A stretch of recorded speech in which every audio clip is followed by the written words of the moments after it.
Hey guys, what's going on? In today's video, we're going to be painting the engine bay, and I know since the last video, I kind of got ill towards the end, that's why I sounded like shit in it, but in the end of the last video, I pulled the engine, and now I've got a turbo engine sitting there.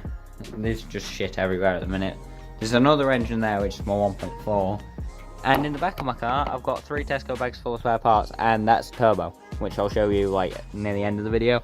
I also bought some pillar pod thingamabobbers, which I'm going to have to cut down and trim. I also got some trophy lights. Thanks to one of my friends for that. He gave me the trophy lights and he went with me to pick up the turbo engine. So, thank you, you know who you are. Probably been at this for about 20 minutes now. I've got the fuse box out. I've got all the connections on that undone, I think. I've got all the brackets off the back, minus the wiper motor bracket. I'm not going to take the brake booster out because it's proving a massive pain in the arse. And basically all I've got to do from here is clean it up, tape stuff, paint. I'm not gonna go like full on like show bay style thing. It's basically just to make it stop looking like shit, get rid of all little rust patches and little just bits of shit really, and it's just gonna clean it up a little bit. The colour I'm going with is this Iron Like Thunder, and this is this type of paint is used for graffiti more than like painting engine bays and stuff. But from what I've heard, and one of my friends has recently painted his bike in the Iron Like spray paint, and it comes out really well. The primer and the paint together has cost me £13, I think, so you can paint your engine bay for under £15 or $20, whatever it equates to. So yeah, I'm just going to basically clean it up and tape it up and get ready for primer. Now I've basically got everything masked up I need to mask that up.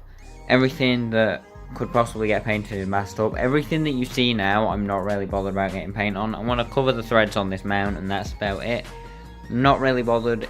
All of it's scuffed up, not that you can really tell, and I've put a bit of etch primer on bits of bare metal, and it's already got shit on it, but like basically everything that you see here is going to get painted. And I've also masked up the windscreen so I don't get any overspray on that. The bonnet I'm not bothered about because obviously I'm repainting the car.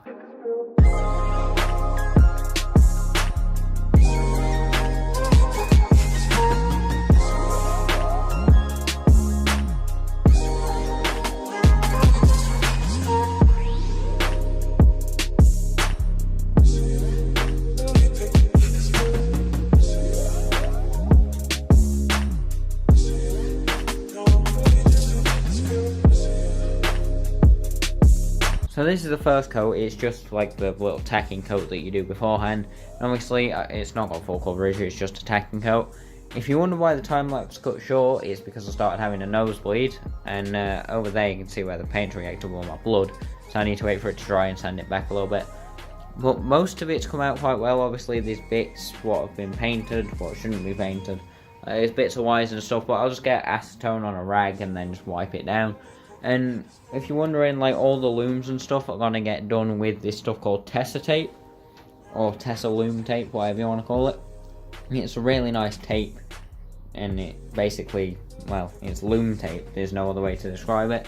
Obviously, there's bits like all the way down there where I haven't got full coverage of. There's bits I just don't have full coverage of in general, which as time goes on with more coats, it'll get better. But already, just from this, it makes me excited for the Thunder Grey.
So the second coat's starting to dry now. As you can see, it's a lot more uniform. There's still bits around the back what I need to get. And this side hasn't had its second coat yet. I've got primer on my hands from moving that fuel filter just so I can get behind it. And a lot of the little bits, there might be little bits of runs in. But I can't really tell, to be fair. Like, if there's runs in it, I can't really see them, which is good. There's a little one there. But other than that, it's gone quite well to say that the cans have a round spray nozzle, which isn't what I'm used to and what I don't like using, to be fair. But so far it's going really well. I need to get that side done. I won't record any more priming because I'm guessing it just gets a bit boring after a while just watching me prime over and over. The second coat of primer is now on. It's going tacky, so I'm getting ready to paint. And just to show you what colour this is, you can kind of tell from that. I was going to go with an anthracite, and everyone who knows like what I was going to do with this, I was going to go anthracite, and I told them all that I was going anthracite, just so this could be a bit of a shock. And you can see the spray pattern really isn't great, but I'm hoping to get a good finish from this. It is gloss. I'm hoping just, you know, a couple of coats will do it. I have got 2 cans, which to be honest should be enough, but it looks like it's quite thick. So yeah, I'm just gonna get straight into it because I actually can't wait to see what this is like on the car. So before I start spraying, I've decided to change to one of my other nozzles. It seems to give a bit of a better spray pattern. Can't really tell, and I probably shouldn't be spraying on the walls, but I'll show you now that it gives a bit of a better spray pattern. It's a lot smaller and it's a lot more uniform, which is kind of what I want. Obviously I'll flat it back and polish it a little bit, but I'm not too bothered at how the bay comes out, as long as it comes out to a decent finish. And on camera the primer and grey look a lot closer. I'll put a picture up on my Instagram when it's done. So when I showed off the paint last time, it didn't really show it off. This is one of the better areas of it, and it almost is like a Nardo grey. It's really, really nice. I actually can't wait to get an engine in this, because I was going to originally do grey with a white bay, but the car looks weird in grey, so I'm doing white with a grey bay. I wish it was just a tiny bit darker, because I didn't really want a light bay. I kind of wanted a nice dark grey, but it works and it does it quite well, and it is a very nice colour. Plus, the reason I didn't go with anything colour coded, and one of the reasons I didn't go with anthracite, is because I have to match pearls if I scratch the paint. But with this I don't have to match any pearls. It's one coat and it's already looking awesome. I actually can't wait to put all the coats on and for it to look good.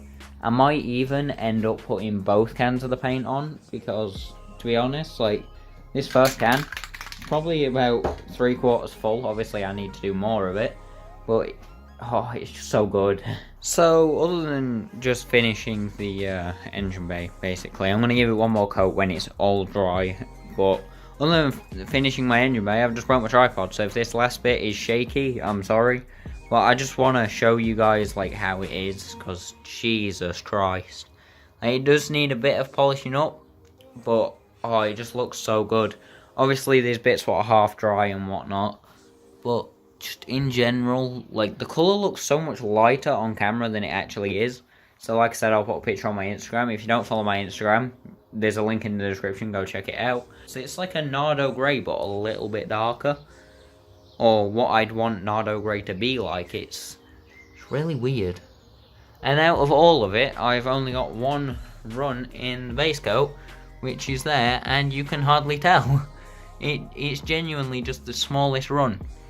But this paint has really amazed me, to say it was £3.25 a can. The delivery was a bit more on the expensive side, but I did pay for next day delivery. I've got a little bit of blue down there, still what I need to cover, which I've literally just noticed, but other than that, this is really goddamn good paint. Guys, like I said at the beginning of the video, at the end I will show you the turbo I've got. It is a reconditioned GT2871, I believe.